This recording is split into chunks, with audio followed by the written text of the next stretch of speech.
Et voilà, nous avons essayé tant bien que mal de donner la définition d'un mime. Apparemment, la plupart des gens connaissent quand même la définition du mime. Maintenant, est-ce qu'ils ont déjà vu un mime jouer? C'est la question que j'ai envie de poser dans ce public, dans ce studio, avant de passer à autre chose. En dehors de ce que vous avez vu de Dr Philo, ça va là? Ça va? On est ensemble? Alors, est-ce que vous avez vu déjà quelqu'un jouer en spectacle? Vous avez déjà vu un mime à l'œuvre, à la télé? Quelqu'un a dit à la télé, d'accord. D'accord. Ici, jamais? Vous n'avez jamais vu quelqu'un en spectacle en train de faire des mimes? Allez-y. Levez-vous, s'il vous plaît. Bonjour. Bonjour, madame. Je peux faire? Allez, non, je demande si vous avez vu et qu'est-ce que ça vous a fait? En tout cas, c'était vraiment marrant. C'était marrant? Oui, oui. Ah bon? Parce que voir quelqu'un... Bon, il me dit c'est un mensonge, au fait.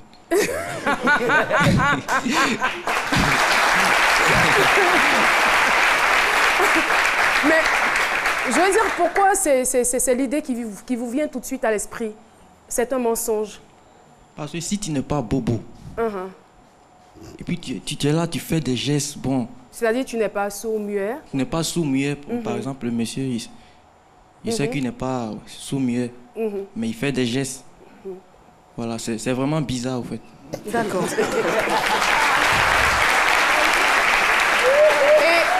Oui, allez-y. C'est pas tout le temps marrant. Alors, pour ceux ici dans la salle, pour tous ceux qui se souviennent de Varotoscope, vous vous rappelez? Varotoscope, vous avez tous regardé Varotoscope. À une époque, il y avait ce qu'on appelait fait de société. Donc, théâtre, si vous voulez. Et il y a le narrateur, celui qui fait la voix. Et ceux qui sont sur le podium, eux, ils miment. C'est-à-dire que ce que lui dit, là, eux, ils font les gestes, ils font comme si c'est eux qui parlaient. Ça ne fait pas forcément rire. Donc, ça aussi, c'est...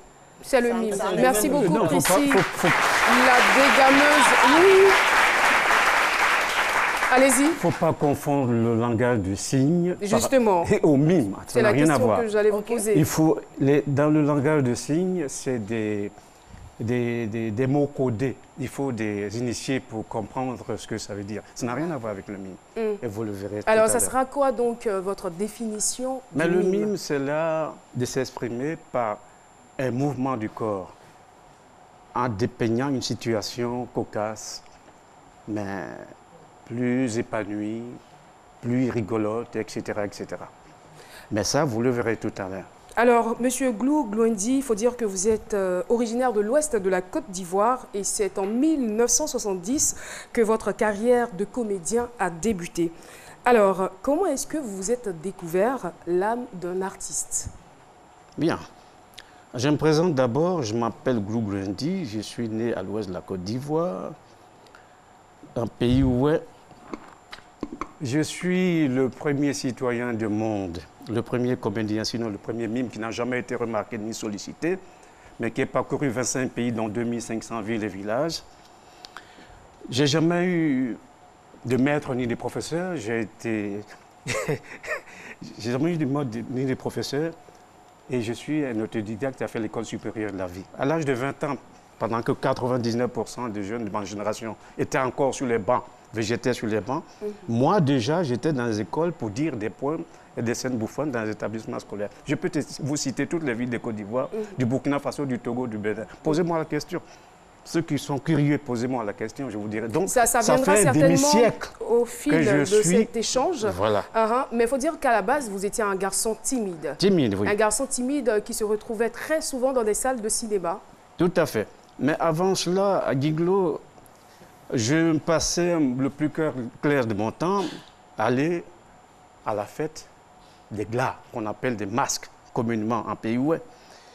Et Guiglo, pour moi, était la capitale de la Côte d'Ivoire, la capitale de l'Afrique et du monde. Parce que je ne parlais que le ouest, je ne connaissais que le ouest. Lorsque, à l'âge de 15 ans, je débarque à Abidjan, je me suis aperçu en ce moment-là qu'il y avait toutes les composantes de toutes les ethnies de Côte d'Ivoire, l'Afrique et le monde. C'est comme ça que j'ai commencé à tisser mes relations. Mais seulement, j'étais très timide. J'ai dit, mais attends, comment est-ce que je vais faire pour sortir de ce merdier? Et c'est comme ça, n'ayant pas de soutien, je me suis lancé à corps perdu à la recherche de l'emploi. Ferronnier, agent commercial. Et puis, avant de découvrir le théâtre, j'allais au cinéma. Au camp fonctionnaire d'Adjamé où j'étais, les gens faisaient des booms du matin au soir. Mais moi, j'allais au cinéma, 10h, 14h, pour ceux qui ont vécu cette période-là. Voilà ce qui m'a... Alors, à partir de là, je dis, il faut que je cherche quelque chose qui peut me sortir de mon gant, le théâtre. J'ai commencé à faire des études de marché, et j'avais la troupe École Berner, de Jean-François Régou, qui n'y a plus, et puis celle de Kourouma Moussa, qui n'y a plus non plus. Et j'ai fait ma classe avec École Berner. Et au bout de 3 ans, j'ai décidé de m'autoproduire. Mais avant ça, je me voyais dans mes rêves que je faisais tout seul des spectacles dans les écoles. J'ai dit, mais j'ai trouvé mon... Quand vous dites dans vos rêves, je veux dire... J'ai rêvé vraiment. En train de dormir? Oui, ah, d'accord. Je me voyais en train de faire des spectacles dans les écoles. J'ai dit, mais j'ai trouvé ma voie, j'ai plus besoin de m'emmerder. Et quelques mois après, je forme une troupe de 3 personnes avec lesquelles j'ai commencé à sillonner l'ouest de la Côte d'Ivoire. Et comme je n'avais pas satisfaction avec ces personnes-là, je les ai déposées et j'ai commencé à être seul. J'ai parcouru 113 sous-préfectures et 12 pays africains avant de faire mon dernier spectacle en Mauritanie. Alors la Mauritanie, à l'époque, tenez-vous bien, il y avait la guerre, les policiers, on lançait des bombes, moi les gens couraient. Au Burkina Faso également, il y avait la guerre entre Mali et le Burkina Faso. On m'arrêtait. Qui êtes-vous? Je dis, je suis comédien. Qui vous connaît ici? Et puis on me poursuit, on me suit avec des armes blanches pour savoir si on me connaît ou on ne me connaît pas, si on me coupe la tête. Mais je n'avais pas peur, je faisais mes spectacles tranquillement. Donc j'ai vécu vraiment 50 ans de ma vie dans l'exploration de l'Afrique et l'Europe. Alors j'aimerais bien comprendre quelque chose, c'est-à-dire que vous cherchez des voies et moyens pour sortir de votre timidité. Après quelques années, vous sembliez l'avoir trouvé. Exact. Le théâtre, un moyen d'expression et un moyen aussi de guérison, en quelque sorte. Et d'épanouissement. Et d'épanouissement. Alors pourquoi vous retournez au mime, qui est une sorte de théâtre sans parole? Je veux dire, est-ce que ce n'est pas une façon pour vous de replonger dans cette timidité que vous fuyez depuis? Non, c'est le contraire. J'ai parlé pendant 7 ans, de 20 ans à 27 ans, dans les écoles. Je suis fatigué. Je parle une langue étrangère que la population ne partage pas. Bon. Et j'arrive en Scandinavie, pendant que je donnais des stages de formation en matière de danse, quelqu'un me dit, il y a un spectacle ce soir. Je dis, qu'est-ce que c'est? Il dit, je ne te dirai pas, on va aller, tu vas voir. Et quand j'ai vu le mime, je dis, voilà ce que j'aurais dû faire. J'ai parlé, une langue qui n'est pas la mienne. Maintenant, je peux parler avec mon corps. Je suis moi-même. Voilà pourquoi j'ai choisi le mime. Tout simplement. Quelle différence faites-vous, je veux dire, entre le théâtre parlé et le mime? Qu'est-ce que ça a changé dans votre vie lorsque vous avez basculé dans le mime? Oui, ça a changé que je ne peux plus parler et je vais m'exprimer avec mon corps. Ceux qui parlent sont plus nombreux. Et je préfère être seul à ne pas parler et à m'exprimer par mon corps. Parce que j'ai toujours voulu être moi-même. Ça peut paraître quand même aisé.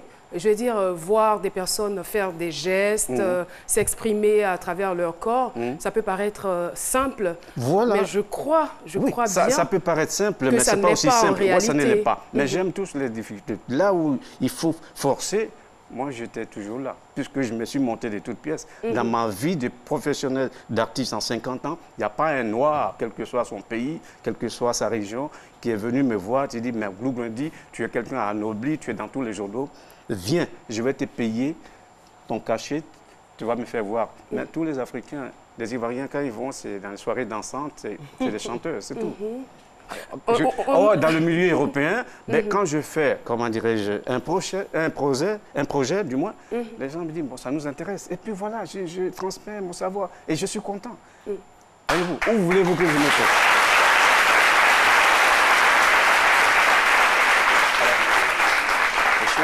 Vous disiez à un instant que jamais un Noir ne vous a sollicité. Alors j'essaie de comprendre parce qu'à la fois vous parliez d'avoir visité 12 pays africains, plusieurs sous-préfectures. Ce sont tout de même des pays, 25 pays en tout, oui. Voilà, des pays subsahariens. Donc oui, noirs, bien sûr, vous n'avez pas été sollicité bien par sûr. tout cela? Non. J'ai une philosophie qui m'a toujours habité, contacté, informé et organisé. C'est ce que j'ai fait jusqu'à aujourd'hui. Oui. D'accord. Et pour aller dans le sens de Jean-Michel, en 1985, vous avez participé à l'émission Appelez-moi Léo, à Abidjan. Où vous aviez fait, je crois, 6 mois. 6 mois, oui, avec Nanti Léo. J'animais et puis j'allais faire des spectacles dans les écoles primaires. Bon, peut-être que ceux qui ont fait l'école à l'époque n'existent plus dans cette Côte d'Ivoire, je ne sais pas. Mais les gens diront toujours qu'ils ne connaissent pas le mime. Pourtant, je suis passé de 80 établissements scolaires. Quand on finissait samedi, du lundi au vendredi, je faisais des spectacles dans les écoles. Hein, à Macorité, je vais vous raconter une histoire qui est passionnante. Pardon, avant de passer à l'histoire, bilan de ces 6 mois, parce que vous avez parcouru quand même 84 écoles. Oui. Les élèves, les instituteurs, étaient-ils réceptifs ou pas? Assez même réceptifs, mais ce n'est pas eux qui vont organiser mon spectacle. Mais ils reçoivent le spectacle au sein de leur établissement pour les élèves. Mais c'était les mécènes qui devaient faire la démarche, mais ça n'a pas été fait, vous comprenez? Et comme je disais tantôt, la petite histoire, c'est qu'à Port-Boué, j'arrive à Port-Boué, je tombe sur un instituteur qui me reconnaît et dit « Mais tu étais venu à Congo en 1974. Mais tu continues toujours? J'ai dit « Oui, je continue dans une autre voie. » Dans son école, il y avait une femme qui était à Zebzekou et qui me dit « Mais j'étais au cours moyen 2 quand tu venais faire des récitals de poésie. » Voyez-vous, ça m'a fait chaud au cœur. La reconnaissance comme ça, même si les gens ne s'intéressent pas à ce que je fais, je suis immortalisé. C'est le plus important. Je cherche l'immortalité et non le succès. Oui, d'accord, Ce que vous faites est merveilleux, ça sort de l'ordinaire, mais le fait que les gens ne vous suivent pas, parce que vous dites qu'il faut des initiés pour maîtriser les mimes. Est-ce que quand vous criez le mythe autour de la chose, est-ce que ça va intéresser les gens? Moi, je suis inquiet. Et puis, déjà, tout à l'heure, quand vous avez dit, nous sommes en Côte d'Ivoire, les Blancs, eux, vous allez, tout ce que vous faites là, eux, ils aiment. Mais déjà, pour intéresser les Africains, surtout les Ivoiriens, quand on vous dit de souhaiter la bienvenue au public, vous êtes là, et bon, vous faites ça. En même temps, on vous dit que vous êtes de l'Ouest, et les gens sont inquiets. Donc, non, ça n'engage pas. Je veux dire, les gens sont inquiets. Donc, est-ce qu'il ne va pas falloir revoir les gestuels et autres, tout ça, pour nous permettre quand même plus d'accessibilité? C'est mon avis. Alors, docteur Philo, je pense qu'il serait beaucoup plus simple de lui demander de transcrire, de nous donner le message qu'il a fait à travers la gestuelle. Oui, ce que tu viens de dire, ça ne se passe pas comme ça. Je comprends, tu viens de naître, tu découvres certaines choses. On ne vient pas comme ça. Non. Oui, mais voilà. Le mime, ce n'est pas... Oui, mais voilà. Les réalités, il n'y a pas de réalités africaines. On est tous des Européens noirs. Aujourd'hui, je te le dis. Il y a des gens qui m'ont dit, à Dakar, il y a un gars qui a un centre, je suis allé, je lui ai donné mon dossier de presse. Et je lui ai donné le tarif qu'il fallait payer. Tu sais ce qu'il m'a dit? Il dit, si tu étais blanc, je t'aurais donné ce tarif. Arrêtez. Tu savais, moi, je ne suis pas dans l'équipe. La logique. Les Européens et les Africains sont plus Européens qu'Africains. Ils sont Africains que lorsque, pour des choses simples. Mais quand c'est snob, alors là, c'est Européen. Ils n'aiment pas... S'ils voient un autre Européen, il y a des gens qui connaissent mieux Marceau que moi, qui poirote à travers... qui marche à pied. Marceau, c'est un blanc qui a la chance d'être produit dans tous les centres culturels français du monde. Alors que moi, je suis un pauvre Africain qui essaye de faire quelque chose pour marquer de son pas, sa marque sur la terre des hommes. Et il faut dire que votre art, on va dire, vous l'avez beaucoup plus exercé au niveau de l'Europe. Vous avez passé beaucoup plus de temps là-bas qu'ici. Oui. Justement, alors moi, la question que je vais vous poser, c'est de savoir ce que vous avez apporté de plus, puisque c'est un art qui est bien connu là-bas. Oui. Qu'est-ce que vous avez apporté de plus? Mais j'ai apporté ma particularité d'Africain. C'est ça le problème. C'est que j'aime chez l'Européen, il ne t'accepte pas. Même si tu es tolère, c'est que tu lui apportes quelque chose. Le noir, lui, il ne va pas... C'est-à-dire le fait que tu le fasses, que c'est toi qui le seul, ça l'énerve déjà. Donc, je vis ça tous les jours. J'ai vécu ça à travers les villages. Je vous dis, ce n'est pas le fait d'apporter, ça apporte quelque chose. Si je n'allais pas enseigner au moins 10 ans de mime à travers les écoles européennes, les Européens ne sont pas... Mais il y a des artistes quand même africains. Je ne suis pas tout à fait d'accord avec vous. Je veux dire que peut-être que c'est votre cas ou c'est peut-être l'art que vous exercez, qui est peut-être méconnu, mais... non, ils ne veulent pas reconnaître pas que c'est méconnu. Il y a des artistes africains qui sont très connus et très acceptés, non, et je veux dire valorisés dans leur pays. Oui, mais attends, quand on parle d'artistes, en gros, c'est 95% des chanteurs et quelques comédiens. Attendez, vous êtes d'accord avec moi? Ceux qui sont connus et reconnus dans leur pays, c'est les chanteurs, vous les reconnaissez. Il y a des peintres aussi qui sont honorés, presque tout le temps d'ailleurs, sur ce plateau. Ouais, ils sont honorés parce qu'il y a des gens qui ont cherché à les honorer. Mais moi, si quelqu'un ne vient pas, je vais dire, pardon, honore-moi. Non, attendez, soyez réaliste, c'est pas vrai. Mais ça se mérite aussi tout de même. Je fais, mon but, c'est de créer et d'exposer mon art, quitte à chacun de choisir si il aime ou pas. Mais je ne peux pas aller courir après les gens. Pardon, comme certains DJ, voilà, j'ai fait mon disque, là, tu peux passer ça pour moi. Non, c'est du folklore. Je ne suis pas dedans. En gros, un artiste ne commande pas. C'est ce que vous êtes en train de nous dire. C'est mon cas. Alors, dans la deuxième partie de l'échange, vous allez nous dire exactement ce que le mime pourrait apporter aux Africains et surtout à la jeunesse africaine. Nous marquons juste une pause, on y reviendra, ne vous inquiétez pas, on part pour la pub. À tout de suite. Information, culture, surprise, avec des témoignages à la fois édifiants et renversants, le tout dans un cocktail de bonne humeur. Allez, retrouvez-nous du lundi au vendredi à partir de 12h. Car à 12h GMT, on est tous... féminines.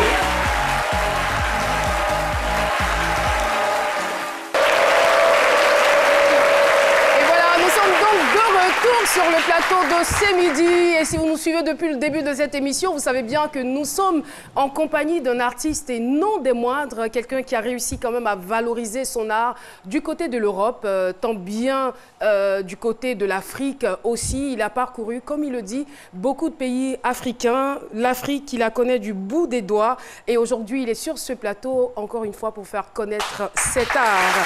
Je rappelle qu'il est comédien, chorégraphe, professeur de danse et mime africain, l'un des rares d'ailleurs. Vous avez peut-être connu Kwasi Séraphin, un mime ivoirien, et puis Feu Assawa Thomas. Voilà, tous des mimes, et le mime continue d'être enseigné aujourd'hui encore à l'INSAC. Eh bien, si vous ne connaissez pas le mime, suivez-nous, continuez de nous suivre, vous allez connaître et aimer. Alors justement, la question que je posais avant la fin de la première partie de l'échange, donc avant la pub, c'était de savoir qu'est-ce que le mime pourrait apporter aux Africains et surtout à la jeunesse africaine. Le savoir et la connaissance. Parce que j'ai constaté que cette jeunesse de maintenant, là, sa distraction favorite, Internet, l'Europe, l'Amérique, eux-mêmes, qu'est-ce que j'ai appris dans ma vie, là, ça ne les intéresse pas. Quand ils sont sur le smartphone, ils disent, à l'Amérique, je vais aller aux États-Unis. Non, apprenez à savoir, la connaissance chez vous d'abord, afin de pouvoir apprendre aux autres. Et moi, j'ai su chez moi avant d'aller apprendre aux autres. Voilà ce que cela peut apporter à la jeunesse, le savoir et la connaissance. Ça, c'est de façon générale. Mais je veux dire pour des personnes, je veux dire qui se déplacent par exemple pour aller dans des salles de spectacle, au théâtre pour assister au mime, et aussi pour des personnes qui pourraient exercer même cet art, c'est-à-dire vous emboîter le pas. De ces deux catégories-là, je veux dire, qu'est-ce que le mime pourrait leur apporter? C'est bien ce que je viens de dire. C'est le même résultat. Le même résultat? J'ai besoin de plus d'informations. Oui, le savoir et la connaissance. Parce que le mime peut permettre à un enfant qui est timide, par exemple, de s'épanouir à travers ce gestuel qu'il va apprendre comme une technique particulière qui peut l'aider à être bien dans sa peau et dans son esprit. C'est un art assez particulier. C'est un art thérapeutique. Un art thérapeutique. Oui, thérapeutique, je peux dire. Thérapeutique. Oui, voilà. Alors, tout à l'heure, vous avez parlé de la jeunesse qui est beaucoup plus sur Internet et tout. Après, je me dis, bon, après, ça dépend des époques et tout, c'est pas forcément de notre faute. Vous qui êtes le professeur, vous qui êtes le connaisseur et tout, qu'est-ce que vous faites pour contribuer à la vulgarisation de votre art? C'est à vous, journaliste, je vais poser la question. Non, moi, je suis jeune, je suis Internet. Oui. Comment je fais, moi, perso, je vous découvre aujourd'hui. J'ai été danseuse, je pensais que je connaissais les mimes. Tout à l'heure, j'en ai parlé parce qu'à Varotoscope et tout ça, on nous a appris, dans la danse contemporaine également, on nous a appris que c'était des mimes et vous nous dites que c'est différent. Alors, comment vous faites pour ne pas qu'il y ait seulement moi, qu'il y ait eux et toutes les personnes là qui nous suivent, qui comprennent qu'à partir d'aujourd'hui, que depuis un moment, ça existe et voilà, il faut pratiquer et tout. Et c'est très important pour la jeunesse, ça peut nous aider. Comment vous faites ça? Ce que je fais, c'est que vous voyez là, sur les réseaux sociaux, tous ces jeunesses, tous les jours connectés sur les réseaux sociaux. Ils ont plus d'une fois. Mais comme il s'agit de moi, si c'est un blanc, on allait dire « Ah oui, le monde marche ». Mais moi, je connais le noir. Le noir ne veut pas que toi qui connais là, tu fasses quelque chose de bien. Mais il faut que ce soit son petit copain du quartier. Il dit « Ah, je le connais ». Mais toi qui... J'ai vu ça. Vous avez essayé, ça n'a pas marché? Non, je ne sais pas. Ça dit qu'on a le mépris de nous-mêmes. Et c'est pourquoi... Il faut que ça change. Il faut que ça change. Il faut qu'on apprenne à nous aimer entre nous. Et à aimer, il n'a pas totalement tort sur la ligne, justement. Et moi, je me suis aimé. C'est pourquoi j'ai parcouru 25 pays. D'accord. Oui, Jean-Michel, allez-y. Moi, ce que je voudrais dire, c'est que c'est vrai qu'on peut reprocher à la jeunesse aujourd'hui de passer beaucoup de temps sur Internet, mais en même temps, si vous voulez vendre votre art, il faut aller là où votre client se trouve. Si vous êtes absent des réseaux sociaux, c'est impossible de toucher cette jeunesse-là, déjà dans un premier temps. Et puis après, je ne suis pas très d'accord avec l'idée que nous sommes clients forcément de tout ce qui est occidental. Parce qu'aujourd'hui, il existe sur les réseaux sociaux des jeunes entertainers africains qui font des millions de vues et avec de belles propositions artistiques. Donc, peut-être qu'il revient aussi à vous de pouvoir proposer quelque chose d'intéressant. La question que je voudrais poser à la suite, c'est est-ce que la difficulté ne se trouve pas dans le fait que le mime est difficile à décrypter? Non. Parce qu'il n'est pas évident que je comprenne à travers vos gestes ce que vous voulez dire. Parce que ce n'est pas un art qui est très, je veux dire, défini, voilà, très bien sûr pour les prévisible. Africains. Difficile à décrypter par les Africains. Mais les Européens, eux, ils le savent. Alors quand vous dites que oui, mais je suis... Mais pourtant, vous êtes ici avant tout. Vous êtes ici avant tout. Vous devez trouver les codes pour parler à votre Je vous ai dit que communauté. J'ai fait un spectacle il y a 33 ans dans les écoles. C'est à vous d'être compréhensible. Apprécié ça. Pourquoi aujourd'hui, 33 ans après, les gens prétendent qu'ils ne connaissent pas le MIP? C'est de la foutaise. Non, le problème, c'est... Et justement, ce sont ces raisons pour vulgariser cet art que vous avez écrit, cette œuvre-là, étonnante exploration d'un mime éburnéen. Oui, bien sûr. D'accord. C'est dans le même cadre. Pardon, c'est toujours dans le même cadre. Oui, dans le même Alors, on dira peut-être trêve de commentaires. On va passer à l'acte. Vous allez nous démontrer encore une fois votre savoir-faire et puis cette fois-ci avec explication à la suite. Merci beaucoup. Merci de recevoir l'artiste.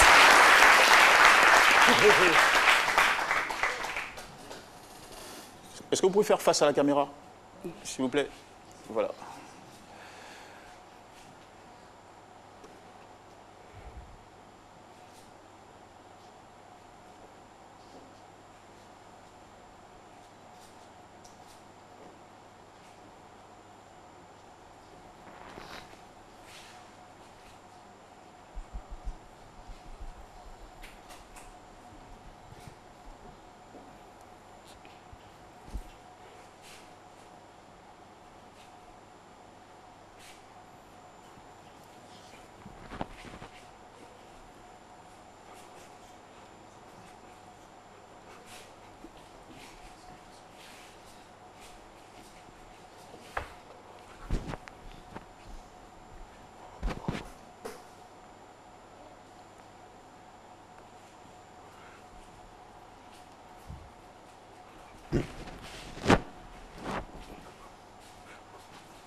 Merci beaucoup.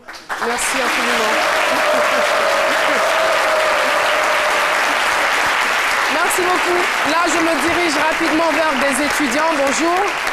Alors, qu'est-ce que vous avez capté à travers ce qu'il vient de faire? Là, c'est simple, hein? Quelqu'un? Voilà. Voilà. J'hésite. Vous êtes un peu hésitante, d'accord. Tenez. D'accord. À travers les gestuels qu'il a fait tout à l'heure, j'ai capté un peu la peur, comme s'il avait peur de quelque chose, il craignait un peu quelque chose. Comme s'il y avait un danger. Oui, c'est ce que j'ai capté à travers ce qu'il a fait. Quelqu'un a capté quelque chose d'autre? Oui, allez-y, très rapidement, le temps court. Okay. Moi, j'ai capté la souffrance. La souffrance. La souffrance. Ok, ça marche, merci beaucoup. Alors, Monsieur Glou, J'étais dans un ascenseur et quand on est coincé, vous savez, on est anxieux. Donc l'ascenseur est bloqué entre 4 étages et je cherchais des voies et moyens pour m'en sortir. Voyez-vous. Ils n'ont pas tort. Il a exprimé la peur, il était en danger parce que l'ascenseur, il était bloqué dans l'ascenseur. Alors tout de suite, nous allons nous adresser à notre sage. Le sage Haïté est avec nous. On le sollicite.